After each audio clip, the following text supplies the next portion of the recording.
Baik, Bu. Alhamdulillah berarti anak-anakku sehat semuanya ya.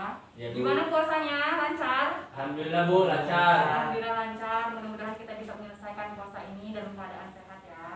Amin. Sebelum kita memulai pembelajaran pada hari ini, silakan ketua kelas memimpin doa. Semua siap? Berdoa mulai. Doa selesai. Selanjutnya Ibu akan mengabsen Satria Ahmad Faisal, Hadir, Bu. Dava Ilham Saputra. Hadir, Bu. Hadir ya, hadir semua, alhamdulillah. Di bulan suci Ramadan ini tentunya kita harus lebih ketat ya menjaga protokol kesehatan seperti memakai masker, mencuci tangan, dan juga menjaga jarak. Apalagi biasanya di bulan Ramadan ini kalian sering kan ada acara bukber-bukber gitu, dan tolong dihindari dulu supaya kita semua juga bisa memutus mata rantai COVID-19 ini supaya kita bisa hidup dengan seperti biasanya tanpa menggunakan masker ya. Oke, materi kita hari ini yang akan kita bahas yaitu mengenai al-umuru Bima qasidiha. Oke, di depan kalian ini merupakan apa yang akan nanti kita bahas, seperti apa itu fungsi niat, apa itu tujuan niat, atau apa saja yang menjadi pembeda dari niat, dan juga kaidah-kaidah yang terdapat dalam al-umuru bima qasidiha. Sebelum kita membahas lebih lanjut, Ibu mau tanya nih, apa yang kalian ketahui tentang al-umuru bima qasidiha? Saya, Bu. Oke, silakan Dava. Al-umuru bima qasidiha adalah segala sesuatu tergantung niatnya. Oke, benar. Coba beri tepuk tangan kepada Dava. Oke, al-umuru bima qasidiha ini adalah segala sesuatu tergantung pada niatnya.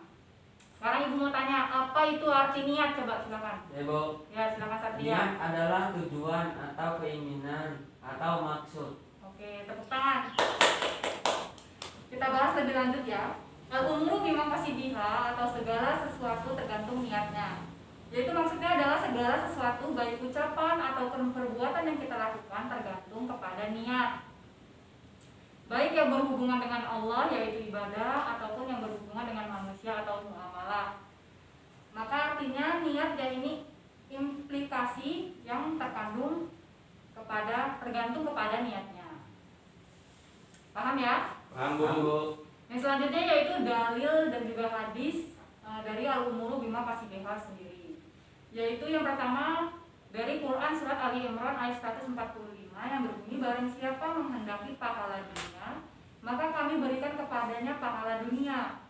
Dan barang siapa menghendaki pahala akhirat, dan kami berikan pula pahala akhirat itu. Dan kami akan memberikan balasan kepada orang-orang yang bersyukur. Maksudnya apa? Jadi ketika kita memiliki niat untuk beribadah kepada Allah Subhanahu wa taala, maka Allah akan memberikan pahala itu untuk kita. Dan ketika kita memiliki niat hanya untuk kesenangan di dunia saja, maka Allah akan berikan. Begitu juga ketika kita berniat ingin memiliki pahala dunia maupun akhirat. Ketika kita bersungguh-sungguh pasti kita akan diberikan oleh Allah Subhanahu wa taala. Paham ya? Paham, Bu. Yang kedua yaitu hadis Bukhari dan Muslim yang berbunyi, sesungguhnya setiap amalan tergantung pada niatnya. Setiap orang akan mendapatkan apa yang dia niatkan. Siapa yang hijrah karena Allah dan Rasulnya, maka hijrahnya untuk Allah dan Rasulnya. Siapa yang hijrahnya karena mencari dunia atau karena wanita yang akan dia nikahi, maka hijrahnya kepada apa yang ia tuju dan atau apa yang dia niatkan. Jadi maksudnya adalah ketika kita berniat mendapatkan pahala dari Allah Subhanahu wa taala seperti kita hijrah. Ketika kita hijrah diniatkan karena Allah, maka kita akan menjadi orang yang lebih baik dan Allah akan menyukai itu dan Allah akan memberikan pahala yang baik untuk kita. Sedangkan kalau misalnya kita hijrah cuma biar keren-kerenan aja gitu, supaya misalnya kayak ini cowok-cowok hijrah gitu supaya nanti biar dapat perempuan-perempuan kayak gitu, maka Allah juga akan memberikan itu, tapi hanya sebatas itu, tidak mendapatkan pahala hijrah yang sebenarnya. Paham ya? Paham, Bu. Yang selanjutnya arti dari niat tadi sudah disinggung sedikit oleh Satria. Niat yaitu secara bahasa memiliki arti tujuan atau keinginan atau juga maksud. Nah, niat secara syar'i ini adalah keinginan hati menuju apa yang ia pandang sesuai tujuannya, yaitu mendapatkan manfaat dan menjauhkan dari mudarat, baik waktu sekarang ataupun yang akan datang, dengan mengharapkan ridho dari Allah Subhanahu wa taala dalam menjalankan hukumnya. Jadi seperti itu ya. Jadi niat itu dilakukan sebelum melakukan pekerjaan ataupun ibadah. Kecuali ibadah puasa, niat puasa dilakukan sebelum masuk fajar atau sebelum waktu fajar. Jadi kita sebelum melakukan ibadah puasa itu niat di sebelum fajar, lalu melaksanakan puasa di setelah fajar. Kalau misalnya kita melaksanakan niatnya di waktu fajar, itu berarti salah ya. Iya, Bu. Itu bukan termasuk dari niat. Jadi niat itu dapat bernilai bila dilakukan sebelum melakukan perbuatan atau pekerjaan itu sendiri. Yang selanjutnya yaitu fungsi dari niat. Yang pertama, tujuan niat. Tujuan niat itu ada dua, ikhlas dan syirik. Maksudnya adalah ketika kita berniat melakukan ibadah karena Allah dan mengerjakan segala sesuatu dengan maksud mencari keridhaan karena Allah, maka itu disebut dengan ikhlas.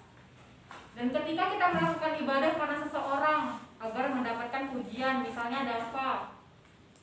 Melakukan sholat itu cuma mau biar dipuji, atau sedekah biar dipuji orang lain, biar kelihatan baik. Itu merupakan termasuk niat yang tujuannya syirik. Oke, paham ya?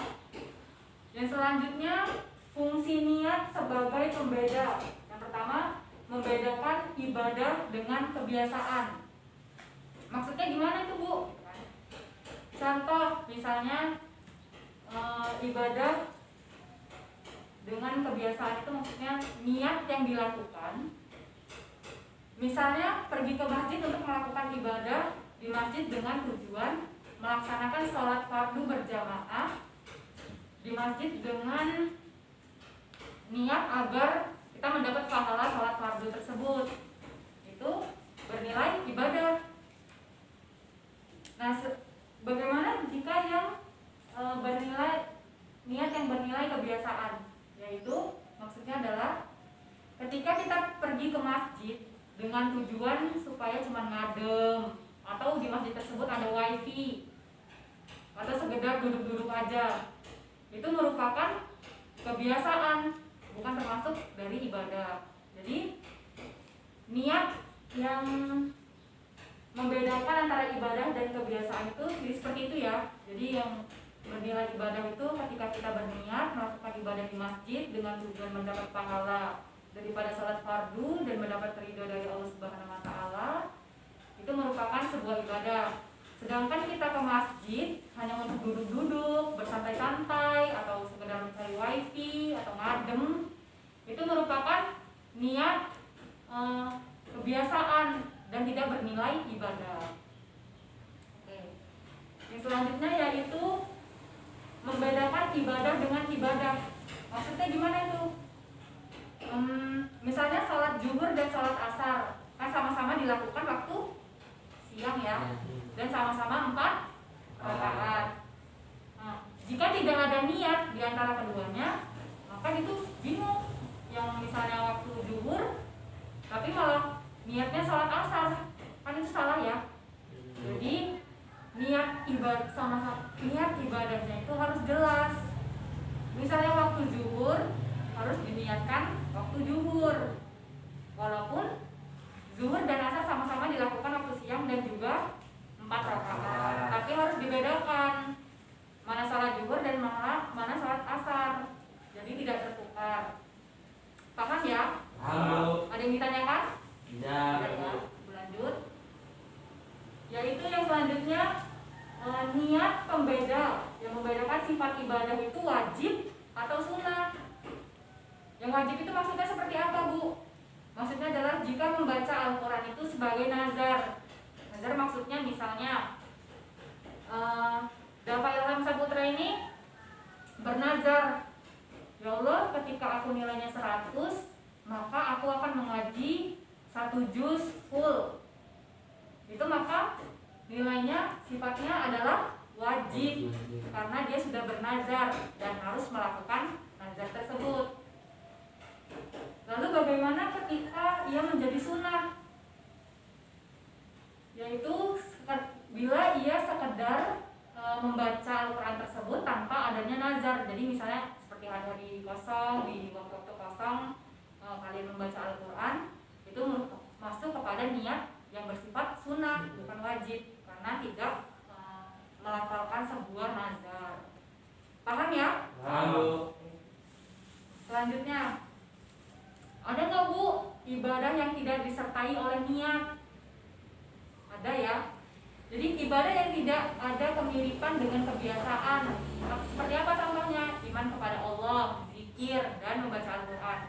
Jadi iman kepada Allah itu tidak perlu diniatkan karena memang kita harus beriman kepada Allah Subhanahu Wa Taala, dan berzikir itu tidak perlu diniatkan karena dengan sendirinya kita juga boleh. Dan membaca Al-Quran seperti yang sebelumnya Ibu sebutkan gitu kan, membaca Al-Quran seperti biasa saja, tidak perlu diniatkan. Yang kedua, meninggalkan kemaksiatan seperti meninggalkan zina, menjauhi pacaran, menjauhi minum-minuman atau khamar, atau menjauhi perbuatan yang sia-sia atau membuang waktu. Itu sebetulnya tidak perlu diniatkan karena pada dasarnya kita memang diharuskan menjauhi perbuatan-perbuatan tersebut. Jadi kayak misalnya mencuri, berzina, itu kan sudah jelas ya, tidak perlu diniatkan, memang harus kita menjauhi karena sesuatu yang kita dapatkan itu akan mengundang kemudorotan bagi kita atau keburukan bagi kita. Yang selanjutnya nih, apa saja kaidah-kaidah dari al-umuru bima qasidiha itu sendiri? Ada 5 kaidah pokok dari al-umuru bima qasidiha. Yang pertama, al-ibratu fil muqdi bil maqasidi wan niyati. Yang kedua, wa may yastaritu fihi tain fal qatahu mubtil. Yang ketiga, mala yastaritu ta'arud lahu jumlatan wa tafsilan ija ayyanahu wa afrataha lam yadu. Yang keempat apa? Wa ma yasjibatarun lahum junayatun wa la yastaritu taniun tafsilan ija ayyanahu wa aftahadara. Yang kelima, maqasidul lafzi ala niyati lafis. Kita bahas yang satu persatu ya. Yang pertama yaitu al-ibratu fil muqadi bil maqasidi wa niyati.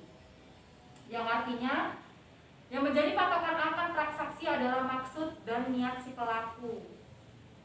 Lalu bagaimana Bu terapannya dalam kehidupan sehari-hari gitu. Contoh, misalnya orang yang sedang mabuk dan tidak berakal pada saat melakukan talak atau cerai. Jadi misalnya nih ada orang mabuk dalam sebuah keluarga gitu ya. Dan lalu dia menceraikan istrinya. Dia meminta istrinya ditalak oleh dia. Apakah itu sah karena dia sedang mabuk? Sah atau tidak? Tidak ya. Karena dia dalam keadaan tidak sadar atau mabuk. Lalu bagaimana Bu?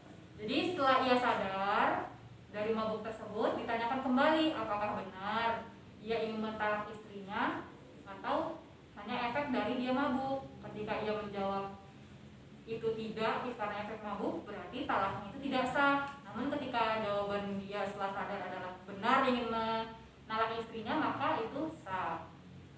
Yang kedua, contoh lain yaitu hukum menanam anggur. Hukum menanam anggur dan memerasnya itu halal ya. Jadi kalau kita biasa tanam anggur, terus kita memerasnya, kita makannya itu halal. Lalu bagaimana ketika ia menanam anggur, memerasnya, lalu menjadikan khamar atau minum-minuman keras? Jadinya itu haram ya. Karena anggur tersebut dipergunakan untuk sesuatu yang tidak baik. Karena diniatkan dengan menanam anggur itu untuk sesuatu yang tidak baik, yaitu membuat minuman keras sehingga orang yang meminum dapat membuat orang tersebut celaka ya. Jadi itu adalah niat yang tidak baik. Tapi kalau menanam anggur sendiri terus memakannya, terus memerasnya saja, itu boleh-boleh saja. Yang tidak boleh yaitu mempergunakan anggur tersebut dibuat khamar atau sesuatu yang merugikan orang lain. Itu tidak boleh ya. Paham ya? Al-umur bima qasidiha yang pertama. lalu Yang kedua, wa may yastaritu fi rakatain falqatahu mubatil, yang artinya niat ibadah yang diharuskan untuk disebutkan dengan jelas, maka jika disebutkan dengan keliru maka mengakibatkan batalnya ibadah tersebut. Contohnya apa, Bu? Misalnya sholat yang dilakukan siang hari harus disebutkan dengan jelas apakah melakukan sholat zuhur atau asar. Dengan kesalahan niat maka tidak sah sholatnya tersebut. Maksudnya apa? Seperti yang awal tadi disebutkan tentang sholat. Jadi sholat asar dan sholat zuhur itu kan sama-sama dilakukan waktu siang dan juga 4 rakaat. Namun ketika sholat asar niatnya sholat zuhur, maka itu tidak sah. Ya, harus mengulang. Pokoknya niatnya itu harus benar. Sholat zuhur ya niatnya sholat zuhur, sholat asar ya niatnya sholat asar. Jadi harus benar, tidak boleh salah. Karena jika salah, nilai ibadah itu dinilai tidak sah. Ya. Yang selanjutnya, seseorang melaksanakan puasa Ramadan karena dia tuh ngantuk, jadi membaca niatnya salah. Jadi kalau kita mau sahur ya, mau niat puasa Ramadan, dia ngantuk, dia malah baca niat sholat, bukannya nawaitu sama godin, tapi husoli fardu, itu salah. Jadi itu juga puasanya batal atau tidak sah. Jadi niatnya harus benar. Ini mau ibadah puasa, ya niatnya puasa, mau sholat ya diniatkan sholatnya yang benar. Seperti itu ya, paham ya? Oke, yang ketiga, mala yastaritu ta'arud lahu jumalayan wa tafsilan iza ayyanahu wa aftoharat yadu. Maksudnya adalah sebuah niat ibadah yang tidak menuntut untuk disinggung secara terperinci atau secara global, ketika disebutkan secara keliru maka tidak berpengaruh terhadap keabsahan ibadah. Contohnya apa, Bu? Seseorang yang melakukan niat sholat zuhur dengan menyebutkan nama tempat di mana ia melakukan sholat, padahal penyebutan nama tersebut tidak menjadi syarat dalam niat sholat, tidak harus disebutkan. Namun jika nama yang disebutkan itu keliru, hal tersebut tidak menyebabkan batalnya ibadah puasa tersebut. Jadi sebenarnya kan niat sholat itu kan tidak harus menyebutkan di mana dia sholat ya. Jadi tapi ketika ada yang menyebutkan dan itu benar, ya termasuk sah juga. Tapi ketika dia sudah menyebutkan cuma salah, misal Dava Ilham Saputra ini sholat di Masjid Al-Fatah, tapi di dalam niat itu disebutnya di Masjid An-Nahl, itu kan salah ya, berarti itu tidak sah dan harus mengulang niat itu. Dan sebenarnya juga tidak perlu ya menyebutkan nama masjidnya, jadi cukup niat yang biasa saja. Itu contoh yang selanjutnya yaitu sholat berjamaah, imam tidak harus menyebutkan jumlah atau nama-nama makmum yang sholat di belakangnya, hal tersebut tidak dipersyaratkan dalam niat. Jadi misalnya ada nih ustadz yang menyebutkan jumlah jemaahnya, misalnya dia berniat sholat ya, sholat zuhur, dia niatkan berjamaahku yang berjumlah 20 orang, tapi ketika dihitung cuma 10 orang, nah itu juga termasuk tidak sah sholatnya ya, karena dia menyebutkan sesuatu yang salah di dalam niat tersebut, yaitu jumlah jemaahnya. Yang selanjutnya yaitu yang keempat yang bawah ya, wa mayas jibaratahu lahum junyatan walayastaritu ta'inun tafsilan iza ayyana wa aqtadara, yang artinya niat yang mengharuskan disebutkan secara global saja, namun ketika niat atau amalan tersebut disebutkan dengan rinci atau detail dan ternyata keliru niatnya, maka kesalahan tersebut mengakibatkan rusaknya amalan tersebut. Seperti contoh, misalnya ada sholat pada malam hari, seseorang yang sholat pada malam hari. Seseorang itu berniat melakukan puasa esok hari dengan menyebut sahajaku berpuasa esok hari di bulan Ramadan, puasa pertama pada tahun 1442 Hijriah, lengkap tuh ya. Tapi padahal kenyataannya bukan 1442 Hijriah, masih 1441. Jadi itu kan salah, maka puasa tersebut juga tidak sah. Yang selanjutnya itu seseorang yang berniat melakukan sholat zuhur 5 rakaat karena Allah Ta'ala, padahal sholat zuhur itu berapa rakaat? 4. Jadi niatnya juga salah dan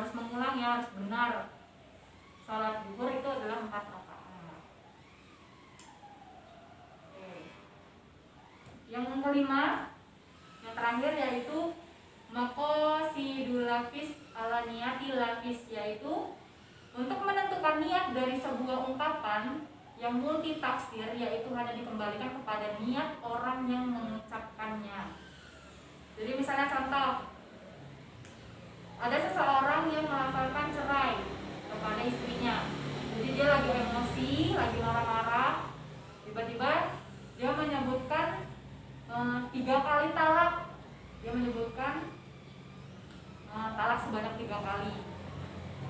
Itu karena dia marah, karena terburu-buru, maka dia menyebutkan talak 3 kali itu. Apakah 3 kali itu sudah sah ya?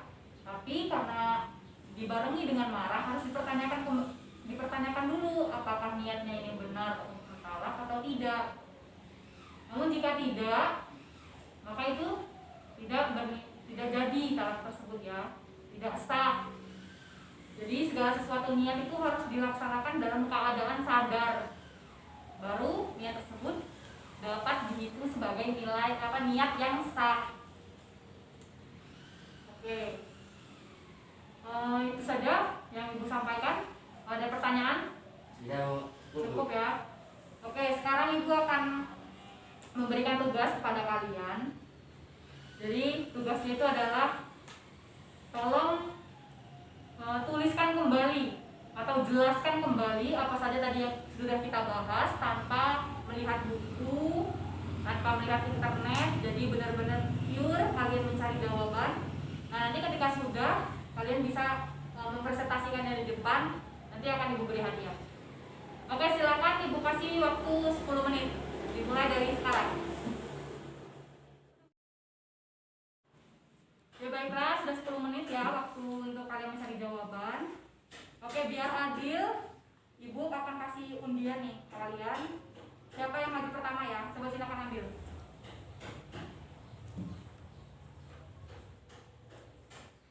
Siapa yang maju pertama? Saya, Bu. Oke, Satria. Silakan maju Satria.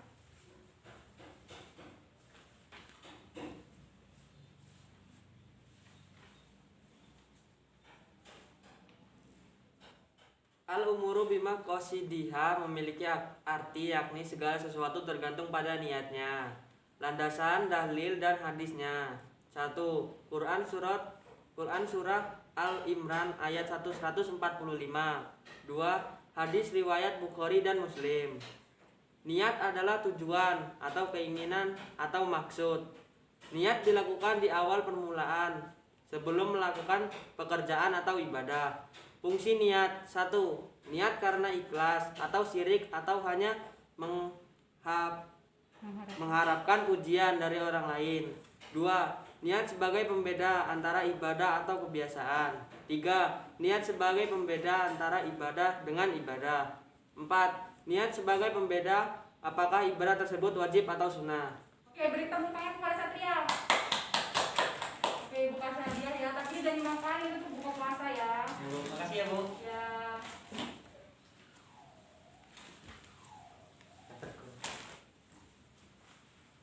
Yang selanjutnya siapa? Saya. Oke, Dava Ilham Saputra, silakan.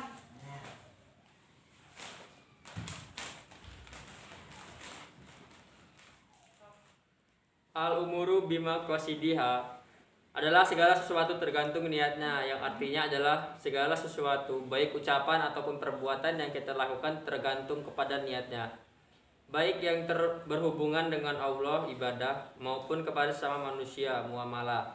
Maka artinya niat yakni implikasinya tergantung kepada niatnya. Landasan dalil dan hadis: Quran surat Ali Imran ayat 145 dan hadis riwayat Bukhari dan Muslim. Arti niat: niat adalah keinginan hati menuju apa yang ia pandang sesuai dengan tujuannya, yaitu mendatangkan manfaat dan menjauhkan mudarat bagi waktu sekarang atau yang akan datang, dengan menghadap keridhaan Allah Subhanahu wa taala dan dalam rangka menjalankan hukumannya. Ibadah-ibadah yang tidak disertai oleh niat: 1. Iman kepada Allah. 2. Zikir. 3. Membaca Al-Quran. 4. Meninggalkan kemaksiatan seperti zina, pacaran, dan meminum khamar. Oke, baik sekali. Berikan tepuk tangan kepada Dava. Oke, jadi untuk makan ini, tapi ini harus dimakan setelah buka puasa ya. Terima kasih Bu. Ya, sama-sama. Silakan duduk ke tempatnya.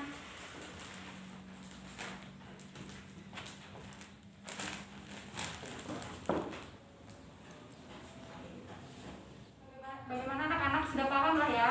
Paham ya mengenai materi al-umur bima qasidiyah ini. Jadi anak-anak juga sudah maju, sudah menjelaskan apa yang didapat hari ini. Jadi akan disimpulkan.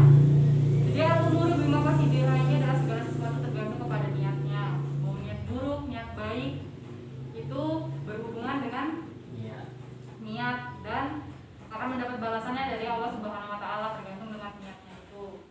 Tadi juga dalil tersebut dari dalil-dalil yang terdapat di al-umur bima qasidiyah ini ada Quran surat Al-Imran ayat 145, terus hadis riwayat Bukhari dan Muslim. Dan niat itu adalah keinginan hati menuju apa yang ia pandang sesuai dengan tujuannya, yaitu mendatangkan manfaat dan menjauhkan dari segala sesuatu yang buruk. Dan juga tadi ada 5 kaidah pokok dari al-umuru bima qasidiyah tadi yang sudah kita sebutkan dan kita jelaskan masing-masingnya. Setelah itu beberapa dari fungsi niat, dari tujuan, apakah niat itu bersifat ikhlas itu yang seperti apa, niat yang bersifat syirik itu seperti apa, dan bagaimana niat itu bisa dibedakan. Adakah niat yang membedakan ibadah dengan kebiasaan, niat yang membedakan ibadah dengan ibadah, dan niat yang membedakan sifat ibadah wajib atau sunnah. Paham ya? Paham Bu. Paham, alhamdulillah. Oke, sebelum Ibu akhiri, Ibu akan memberikan tugas ke kalian. Tugas ini kalian kerjakan di rumah dan dikumpul minggu depan ya. Soalnya sudah Ibu buat. Nanti kalian tinggal mengerjakan.